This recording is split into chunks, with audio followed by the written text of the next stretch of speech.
सभी का स्वागत, सभी को प्रणाम, राधे राधे मालिक। मैं सी चेतन मंत्री आप सभी का स्वागत करता हूं विद्योदय क्लासेस की ओर से। हम लगातार रिवीजन सेशन कर रहे हैं। I hope you all are doing very well और लगातार आपकी पढ़ाई चल रही होगी। आज हम क्या करने वाले हैं सर, सीए इंटर नवंबर 22 के लिए मैं जो सेशन ला रहा हूं वो है chapter number 6, audit in an automated environment. Last video में हमने चैप्टर नंबर 5 पूरा एंड कर दिया था और ये आपके फर्स्ट मॉड्यूल का लास्ट पार्ट है। लगभग 85 मार्क्स का रिवीजन ये कवर कर लेगा इस चैप्टर के साथ। तो लाइए बिना देरी किए शुरू करते हैं। Audit in an automated environment, सबसे पहला सर सिंपल डेफिनेशन उन्होंने पूछी है, what do you mean by automated environment, और इसकी एबिलिटी जो है वो बिजनेस और लेस मैनुअल इंटरवेंशन की। उसके लिए हम ऑटोमेटेड एनवायरनमेंट को समझा सकते हैं, it is a business environment जहां पर प्रोसेसेस, ऑपरेशंस, अकाउंटिंग और डिसीजंस, आप इसको डोपा भी लिख सकते हैं, DOPA, decisions, operations, processing and accounting, जो कैसे हो रही है sir, by using computer system also known as information system और IT सर्विसेज। फंडामेंटल काम क्या है सर, बिजनेस की एबिलिटी क्रिएट करना with less human intervention, less manual intervention और ज्यादा सिस्टम ड्रिवन होना। जैसे जैसे बिजनेस की कॉम्प्लेक्सिटी बढ़ेगी वैसे वैसे उसका लेवल ऑफ ऑटोमेशन बढ़ेगा। कुछ कंपनीज IRPs यूज करती है, इंटीग्रेटेड रिसोर्स प्लानिंग यूज करती हैं, ERPs यूज होती हैं, इसको बोलते हैं हम SAP, ओरेकल वगैरह, जो कि कॉम्प्लेक्स क्रिएट कर देती हैं ऑडिट के लिए। फीचर्स क्या होंगे sir, faster business operation, faster accuracy in data processing and computation, ability to process large volume of data or integration between the business operation, better security controls, less prone to human error, fastest और latest information provide होना, connectivity and networking capability create करना। business operations, data processing, ability to process large volume, business operation, integrate करना, better security, less chances of human error। ध्यान रखिएगा। IT का क्या relevance है business में, अगर कोई ये पूछता तो देखो सबसे इंपॉर्टेंट तो क्या है यार, कंप्यूटेशंस, कैलकुलेशंस ऑटोमेटिकली हो जाते हैं, अकाउंटिंग एंट्रीज ऑटोमेटिकली पोस्ट हो जाती हैं, दो तो यही हो गए। Business policies procedure automatically apply हो जाते हैं जो इंटरनल कंट्रोल सिस्टम का पार्ट होते हैं। रिपोर्ट जनरेट करना सिस्टम का पार्ट है, यूजर एक्सेस सिक्योरिटी कंट्रोल बढ़ जाता है। अब इसके एग्जांपल ऐड कर देना, अब इसमें इंटरेस्ट है, इन्वेंट्री है, सब ledger to GL, customer credit limit automatically check हो जाती है, पॉलिसीज प्रोसीजर इंटरनल कंट्रोल में इनबिल्ट हो जाते हैं। रिपोर्ट जो आप कोई से भी यूज कर सकते हो, debtors report, cash flow statement reports, access and security control, ये 5 benefit. Why IT should be considered relevant in an audit, audit में क्या जरूरत है भाई, देखो आजकल ऐसा है ऑटोमेटेड एनवायरनमेंट हो गया है तो हम भी अब ट्रेडिशनल ऑडिट प्रोसीजर्स तो नहीं लगा सकते, it may be difficult, it may even not be feasible to apply traditional substantive audit procedures. क्या किया जाए सर, ये सिचुएशंस क्यों आई, ऑडिट में IT का यूज क्यों होता जा रहा है, ऐसी कौन सी सिचुएशंस है। पहला सर, कंपनीज खुद ही सिस्टम और एप्लीकेशन सॉफ्टवेयर का यूज बढ़ा चुकी है बिजनेस में। Complexity of business transaction, technology based business हो गए आजकल भाई, जैसे टेलीकॉम और E-कॉमर्स, हाई वॉल्यूम हो गया है, कंपनी की कंप्लायंस पॉलिसी जो टफ हो गई है, रेगुलेटरी रिक्वायरमेंट IT एक्ट के कारण बढ़ गई है। ऐसे ने भी ऑडिट दे दिया, ऐसे 315 ने भी कि IT बेस्ड ऑडिट करना पड़ेगा और इफिशिएंसी और इफेक्टिवनेस ऑफ ऑडिट भी इंक्रीज हो गई। इस वजह से हम क्या कर रहे हैं, इस वजह से ही हम IT का यूज कर रहे हैं ऑडिट में। सिचुएशन सर, सॉफ्टवेयर यूज हो रहे हैं, बिजनेस ट्रांजेक्शन कॉम्प्लेक्स है, टेक्नोलॉजी बेस्ड बिजनेस है, वॉल्यूम बहुत ज्यादा है, कंप्लायंसेस, रेगुलेटरी रिक्वायरमेंट और ऐसे, ये तीनों लीगल हो गई एक तरह से, कंप्लायंस, एसेस और एक्ट, इससे इंक्रीज इन इफिशिएंसी भी होती है। क्या रिस्क भी बढ़ गई है, यस यस यस बिल्कुल बढ़ गई। क्यों सर, देखो आप हमेशा ऑडिट करते हो तो पहले ऑटोमेटेड एनवायरनमेंट होगी, जनरल एनवायरनमेंट, आप सबसे पहले ऐसे 315 लगाते हो, understanding the entity and it's environment. Basically RAP हमारा पहला step, understanding the entity and it's environment. कोई 5 पॉइंट बताने का बोल रहे हैं, क्या क्या ध्यान रखोगे, देखो सबसे पहला उनसे पूछो IPL, your information system, your purpose of this system and your location of IT system. Information system कौन सा यूज हो रहा है, पर्पस फाइनेंशियल है कि नॉन फाइनेंशियल, जैसे कि आप अटेंडेंस भी ले सकते हो आजकल सॉफ्टवेयर के थ्रू, तो वो नॉन फाइनेंशियल है। लोकेशन क्या है सर, ग्लोबल की लोकल, या IPL हो गया। 4 पार्ट, अभी क्या सर, ए मतलब सर आर्किटेक्चर बताओ, डेस्कटॉप बेस्ड है, क्लाइंट बेस्ड है, सर्वर बेस्ड है, क्लाउड बेस्ड है, वर्जन्स कौन से हैं, इंटरफेस कौन सा है और इन हाउस डे की पैकेज है, और इसका की पर्सन कौन सा, इसको एवीक बोलेंगे, बोलो भैया हाँ कि ना। और आपने ये सोर्स आउटसोर्स कर रखा है IT मेंटेनेंस की, खुद कर रहे, तो IPL हो गया और एवीक हो गया। IPL सिस्टम, पर्पस और लोकेशन, एवीक में हम आर्किटेक्चर ले रहे हैं, वर्जन्स ले रहे हैं, इंटरफेस ले रहे हैं, इन हाउस डे की पैकेज डे और की पर्सन कौन है, CO CISO कौन है आपका, क्या इसमें रिस्क भी है? बिल्कुल। ऐसे 315 बोलता है आईटी सिस्टम यूज करने के फायदे हैं तो ऑब्वियसली नुकसान भी है। तो यहां तो हमने अंडरस्टैंडिंग ली, हमने देखा आईटी में आजकल क्यों यूज हो रहा है, हमने देखा उसके एडवांटेजेस क्या है, ये एडवांटेजेस है, फीचर्स हैं, ऐसा भी बोल सकते हैं। ऑडिट में क्यों यूज हो रहा है, उसके एक कारण है, ये कारण है, हाँ एडवांटेज नहीं है। और ये अंडरस्टैंडिंग क्या क्या लोगे भाई, रोमम समझना है ना आपको, रोमम समझने के लिए आप पहले अंडरस्टैंडिंग लो। रिस्क क्या क्या है, सबसे पहला प्रॉब्लम हम बोलेंगे कि हमारा जो डाटा है या तो उसकी प्रोसेसिंग इनएक्यूरेट है या प्रोसेसिंग इनएक्यूरेट डाटा की हो रही है या दोनों। तो भैया डेटा या डाटा से रिलेटेड है, दो बातें, प्रोसेसिंग इनएक्यूरेटली प्रोसेसिंग ऑफ डाटा या प्रोसेसिंग इनएक्यूरेट डाटा, और बहुत, और दूसरा अनऑथराइज्ड एक्सेस, सबसे इंपॉर्टेंट प्रॉब्लम। डेटा से रिलेटेड तीसरा प्रॉब्लम, सर डाटा चेंज कोई भी कर सकता है, बैकएंड चेंजेस भी हो जाते हैं, ये भी एक प्रॉब्लम है। सेग्रीगेशन ऑफ ड्यूटीज नहीं हो पाता और एक्सेसिव यूजर या प्रिविलेज्ड यूजर होता है। डेटा से रिलेटेड एक और बात, अनऑथराइज्ड चेंजेस टू सिस्टम और प्रोग्राम। तो डेटा से रिलेटेड 1 2 3 4, पांचवा failure to make necessary changes in the system और प्रोग्राम्स, और आखिरी रिस्क है लॉस ऑफ डेटा। बोलो भैया डेटा की 6 प्रॉब्लम सर, प्रोसेसिंग गलत है, प्रोसेसिंग इनएक्यूरेट है, अनऑथराइज्ड एक्सेस है, डाटा ट्रेन डायरेक्ट हो रहा है, लॉस ऑफ डेटा है, failure to make necessary changes है, सेग्रीगेशन ऑफ ड्यूटी है नहीं, एक्सेसिव यूजर हो सकता है, ये रिस्क है।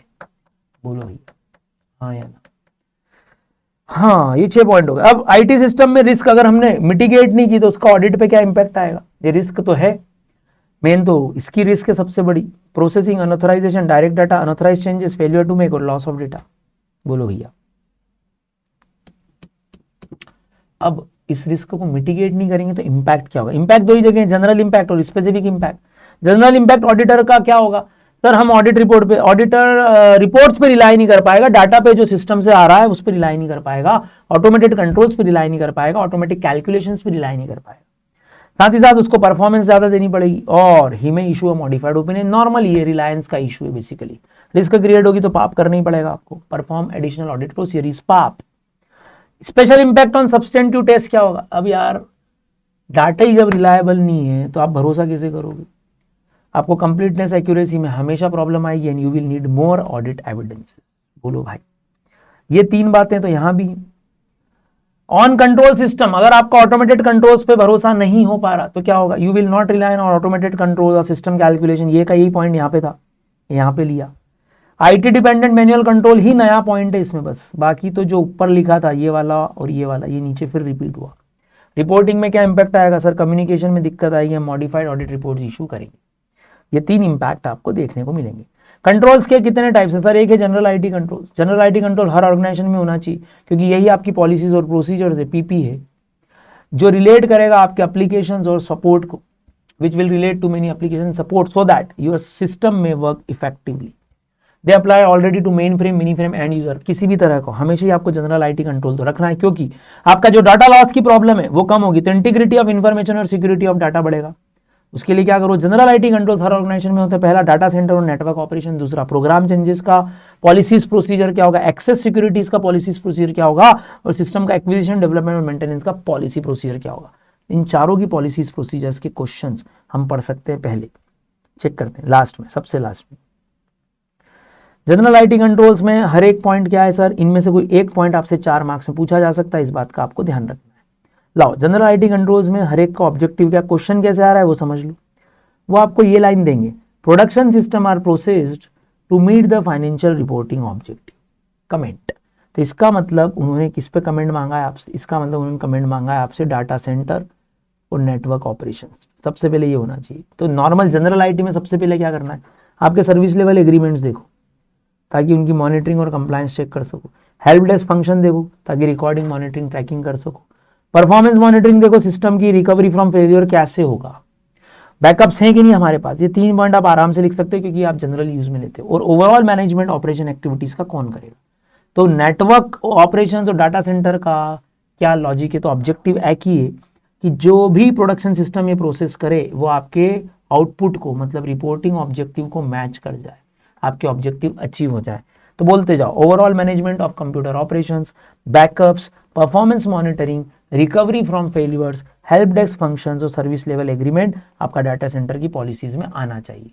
तो जब हम बोल रहे हैं जनरल आईटी कंट्रोल में 4 अलग अलग पार्ट है, तो what are the policies and procedures for this, है ना, ये उन्होंने पूछा है। प्रोग्राम चेंज में आपको क्वेश्चन कैसे आएगा वो बताओ पहले। तो प्रोग्राम चेंज में इससे क्वेश्चन आएगा, प्रोग्राम चेंज क्यों, इसकी पॉलिसीज प्रोसीजर्स की जरूरत क्यों, to ensure that modified system continue to meet your objectives. फिर वही बात है, प्रोग्राम चेंज तो करो लेकिन आपके ऑब्जेक्टिव्स मीट आउट होनी चाहिए। तो सबसे पहला प्रोग्राम चेंज के आपके यहाँ प्रोसेस क्या है, कौन करता है, रोल्स क्या है, रिस्पॉन्सिबिलिटीज क्या है। क्या इसके लिए पहले रिक्वेस्ट आती है कि सीधे चेंज हो जाता है, रिक्वेस्ट रिकॉर्ड मैनेज और ट्रैक करो, किसने की, कौन से डिपार्टमेंट ने की, फिर चेंजेस का इफेक्टिवनेस डालना, सिस्टम में एनालाइज करो, डिजाइन करो, डेवलप करो, उसकी टेस्टिंग करो, उसको अप्लाई करो, ट्रेनिंग दो। बहुत सिंपल है। दो मॉडिफाइड सिस्टम करो, कोई दिक्कत नहीं है, program change general IT control का पार्ट है। पॉलिसीज प्रोसीजर बनाओ so that your modified system can achieve your objectives. तो ये पीआरएम था, प्रोसेस, रिक्वेस्ट और मेकिंग। फिर था टेस्टिंग, अप्लाइंग और ट्रेनिंग। बोलो भैया, टेस्टिंग, अप्लाइंग एंड ट्रेनिंग। इसमें कुछ आप रीजन लिख पाओ तो जैसे रिकॉर्ड मैनेज और ट्रैक करो रिक्वेस्ट को, इसमें रोल्स एंड रिस्पॉन्सिबिलिटीज लिख सकते हो। इसमें टेस्ट प्लान क्या होता है, जब कोई चेंज होता है सॉफ्टवेयर में तो पहले उसको टेस्ट प्लान पे लेते हैं, उसके रिजल्ट्स देखते हैं, फिर अप्लाई करते हैं, फिर उसकी ट्रेनिंग दी जाती है। तीसरा जनरल आईटी कंट्रोल।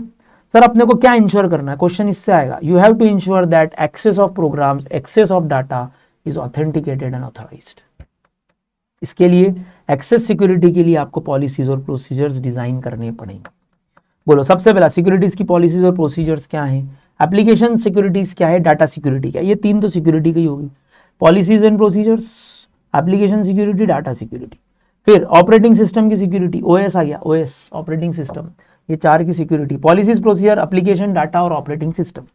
फिर नेटवर्क की ओवरऑल सिक्योरिटी और physical security of the assets. यार भाई जो एनवायरमेंटल कंट्रोल्स हैं वो क्या है, मालूम पड़ा आपका कोई कंप्यूटर ही उठा के ले गया, पूरा का पूरा सिस्टम डिस्टॉर्ट कर दिया उसने, तो नेटवर्क सिक्योरिटी भी चाहिए और physical security of the access to physical security भी हमको चाहिए, सो दैट कंट्रोल्स मैनेज हो पाए। ये था प्रोग्राम चेंज, अथोराइज्ड होना चाहिए, अप्रूव्ड होना चाहिए, request, making, test plan, apply और ट्रेनिंग। यहाँ पे बोलोगे सिस्टम से लेके सिक्योरिटी को लेकर पॉलिसीज प्रोसीजर्स डिजाइन करो, this is your policies procedure of access security. Application, data, OS, PS and NS. PS मतलब पर्सनल फिजिकल सिक्योरिटी और एनएस मतलब नेटवर्क सिक्योरिटी। अब ये क्वेश्चन भी आ सकता है, जनरल आईटी कंट्रोल का फोर्थ पार्ट क्या है, क्या इंश्योर करना चाहते हो इस पॉलिसीज प्रोसीजर्स के through, that systems are develop, configured and implemented to meet your objectives. जो एप्लीकेशन सिस्टम है सर, उसको आप क्या कर रहे हो, सबसे पहले आप उसको एनालाइज और डिजाइन तो करो। इसके पहले क्या करना चाहिए सर, पहले आप जो सिस्टम डेवलप कर रहे हो या कॉन्फ़िगर कर रहे हो, इंप्लीमेंट कर रहे हो, उसके लिए क्या क्या करना है। सबसे पहला प्रोजेक्ट इनिशिएशन, किससे पूछकर ये डेवलपमेंट शुरू हुआ। फिर एनालिटिकल और डिजाइनिंग उस प्रोजेक्ट की, सिस्टम की, जो भी आप चेंज कर रहे हो, एक्वायर कर रहे हो, डेवलप कर रहे हो, मेंटेन कर रहे हो, मेंटेनेंस भी है तो उसका किसने शुरुआत की। कॉन्फ़िगरेशन क्या बोलता है मालिक, देखो कॉन्फ़िगरेशन में आप कंस्ट्रक्शन कर रहे हो, टेस्टिंग कर रहे हो, डाटा का वेरिएशंस देख रहे हो कि डाटा कन्वर्ट हो पाएगा या नहीं हो पाएगा। इम्प्लीमेंटेशन क्या है sir, go live decision, go live decision, क्या हम इस सॉफ्टवेयर पे डेवलपमेंट पे करने के बाद इंप्लीमेंट करते हैं। जैसे कि इनकम टैक्स का जब सॉफ्टवेयर आया था, गो लाइव डिसीजन उसका फेल हो गया था, इन्फोसिस ने डेवलप किया था उस सॉफ्टवेयर को, इन्फोसिस। तो क्या क्या देखना है सर, प्रोजेक्ट इनिशिएशन, एनालाइज और डिजाइन करो, ये आपका एप्लीकेशन का शुरू का पार्ट। फिर हमने टेस्टिंग और क्वालिटी एश्योरेंस लिया, डाटा कन्वर्जन चेक किया, उसको कंस्ट्रक्ट करवाया। ये 3 पॉइंट आपके कॉन्फ़िगरेशन के हैं। बोलो ये एक्विजिशन को लेकर है, प्रोजेक्ट शुरू कौन करेगा, एनालाइज डिजाइनिंग कौन चेक करेगा, और आखिरी है सर उसका मेंटेनेंस। मेंटेनेंस क्या है सर, गो लाइव डिसीजन, करना है नहीं करना है। ये 4 अलग अलग जनरल आईटी के कंट्रोल्स हैं, हर एक का अलग एक पार्ट है। इसको 2 बार और सुन सकते हो आप, यहीं से इसको पॉज करके बैक लेके फिर से सुन लेना। ये नीचे के 3 बहुत ईजी है, मन से भी लिख सकते हो। ऊपर में थोड़ा सा ध्यान रखना है क्योंकि हम डाटा सेंटर बना रहे हैं, तो ओवरऑल ऑपरेटिंग एक्टिविटी क्या होगी, backup, performance, recovery, help desk और सर्विस लेवल एग्रीमेंट्स क्या होंगे।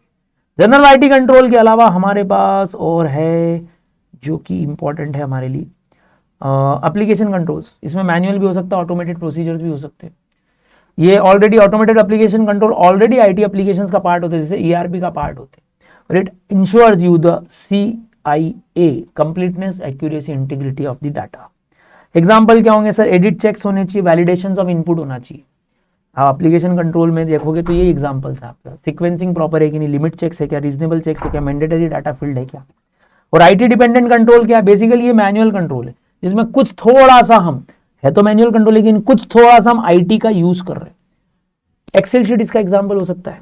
बोलो उसकी इफेक्टिवनेस और रिलायबिलिटी चेक करना ये जरूरी है।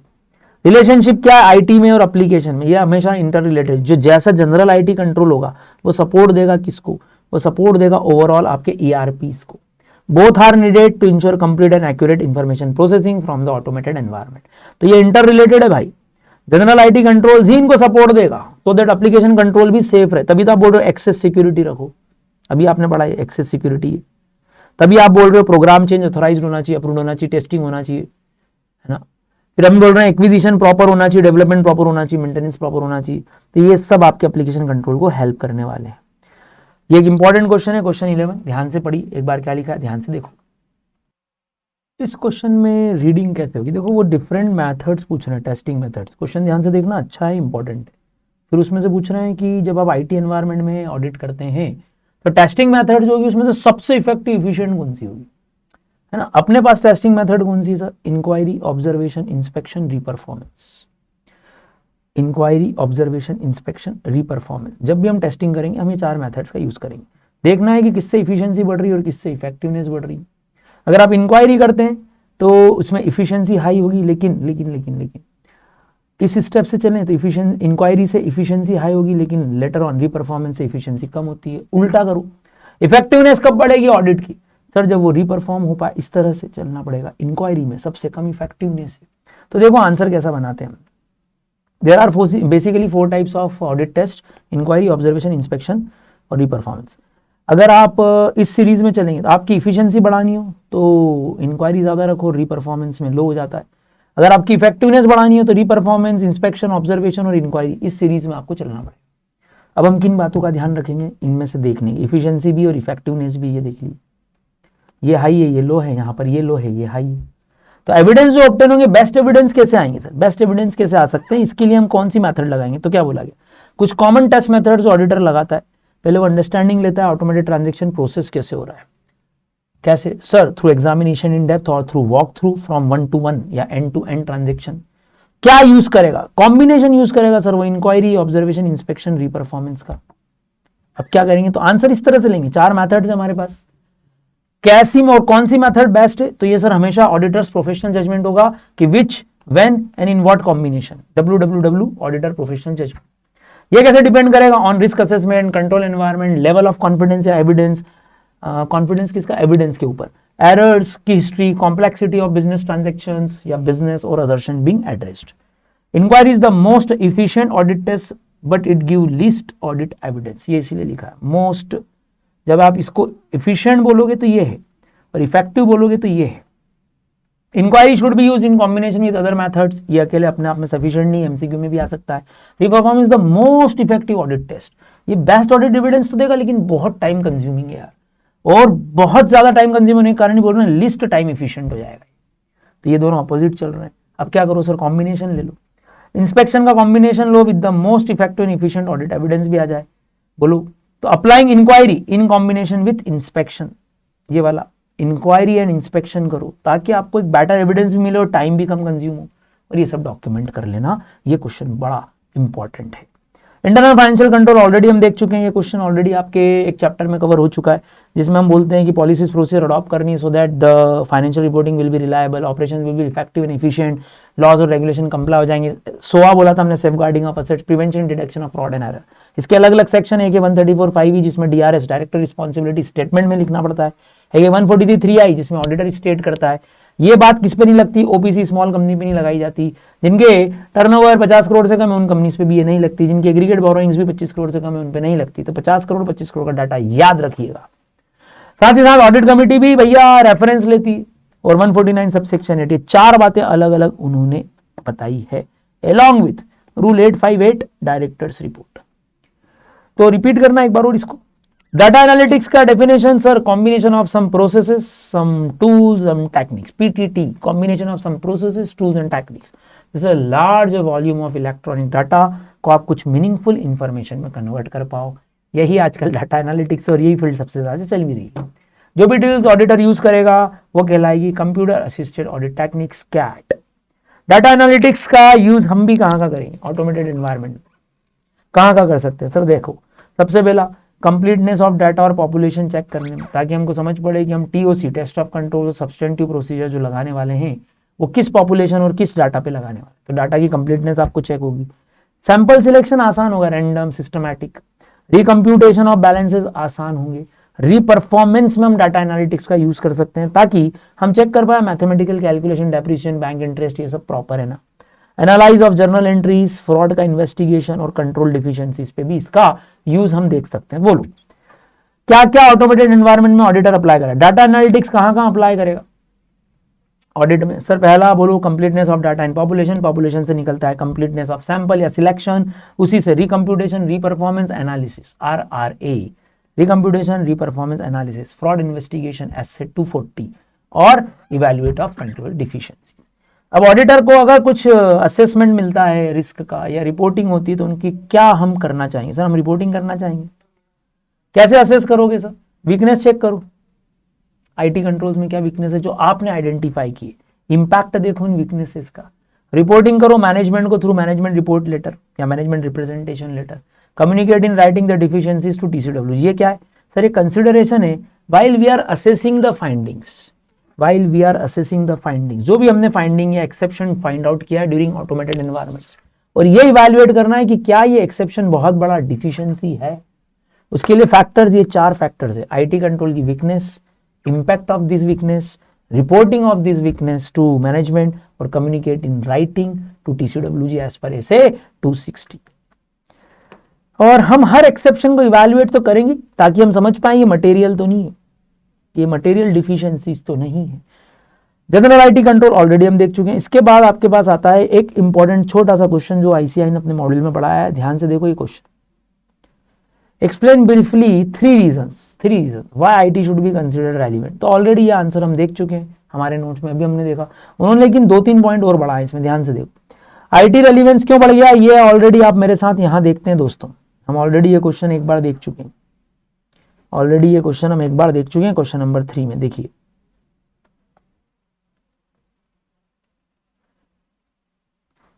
Why IT is relevant in audit, IT is relevant in audit, ये सब हमने देखा।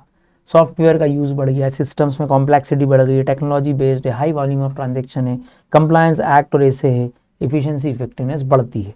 उसी के 3 पॉइंट और ध्यान से सुनिएगा, 3 रीजंस अलग से दिए हुए। Since auditor rely on the reports and information generated by the IT system, तो देयर कुड बी रिस्क कि आईटी सिस्टम में कुछ ना कुछ इंपैक्ट तो ऑडिट पे आएगा ही आएगा। तो ऑडिटर क्यों रेलिवेंट मान रहा है भाई आईटी को? क्योंकि सर हम रिपोर्ट्स पे इंफॉर्मेशन पे रिलाई कर रहे हैं। तो थोड़ा सा आंसर चेंज किया।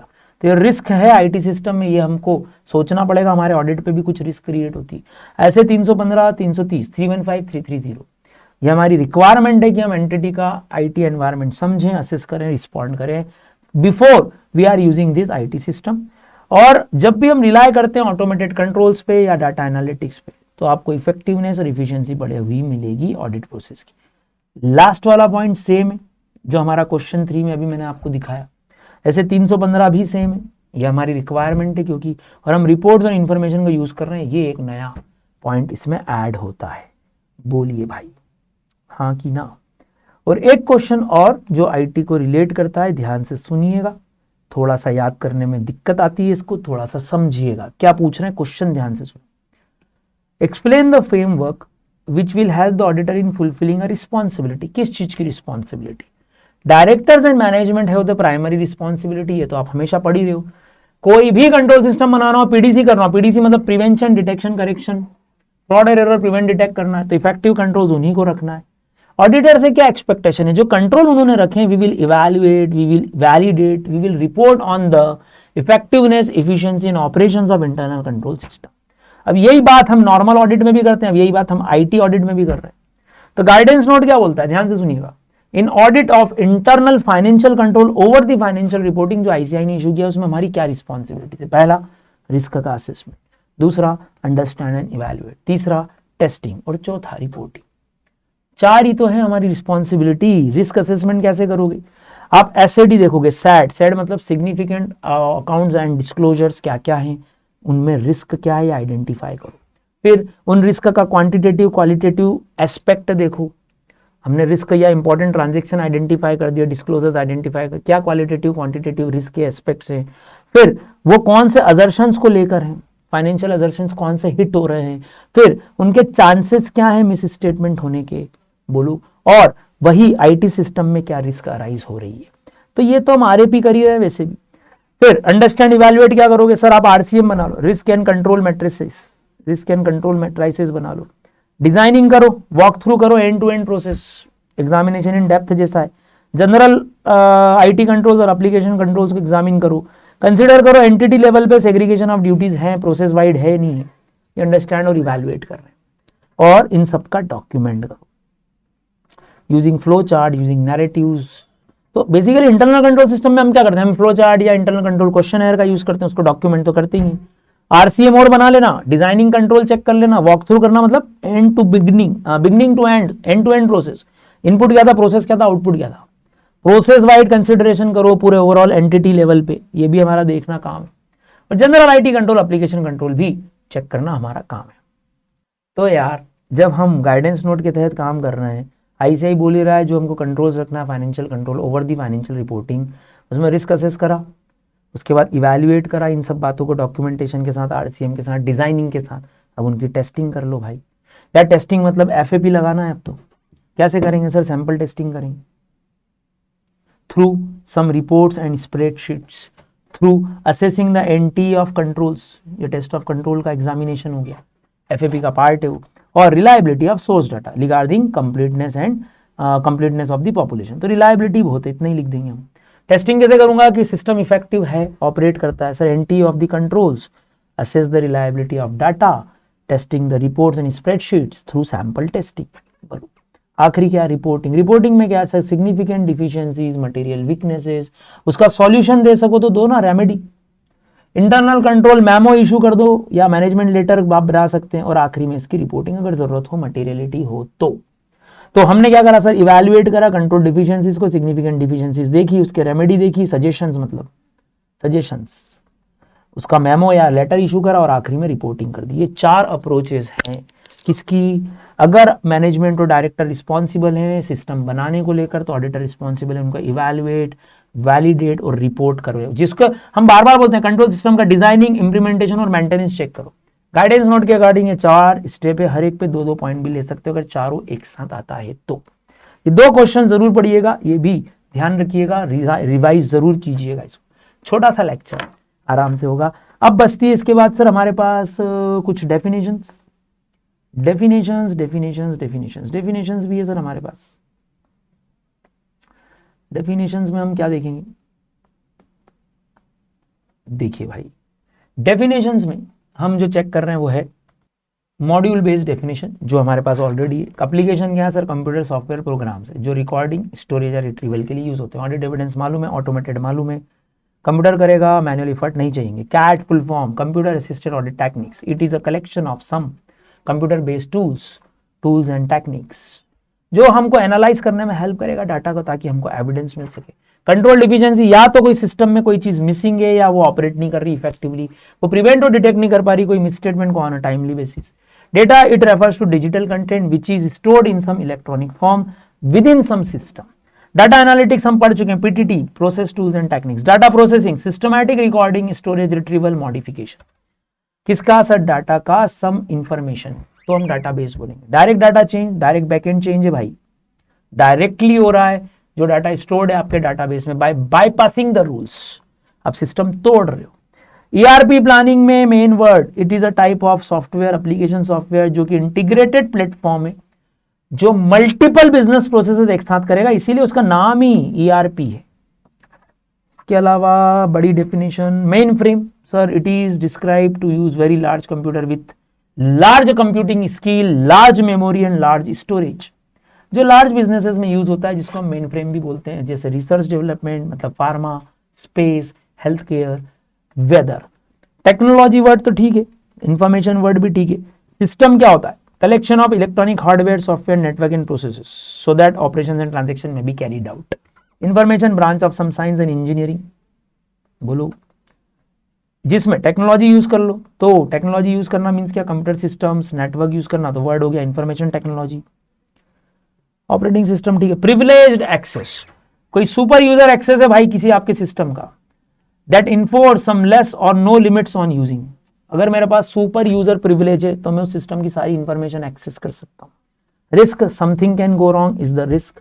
Segregation of duties, conflicting functions को प्रिवेंट करो, 2 या 2 से ज्यादा लोग एक ही काम ना करें, एक ही व्यक्ति 2 या 2 से ज्यादा काम भी ना करे, दोनों को सेग्रीगेट कर लो। तो वो डेफिनेशन वापस रिपीट करो, थोड़ा सा बोलने में कुछ कंफ्यूजन हुआ हो तो क्या लिखना है, प्रिवेंट 2 और more conflicting function being given to the same person.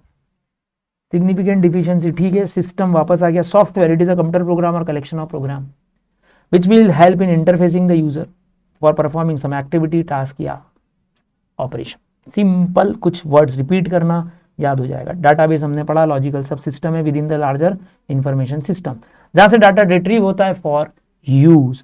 और ये हमने अभी क्वेश्चन देखा आपका, बोले मालिक ये 3 रीजन उन्होंने अलग से क्यों दिए मुझे भी नहीं मालूम है, लेकिन दिया वापस से, जबकि ऑलरेडी एक आंसर था।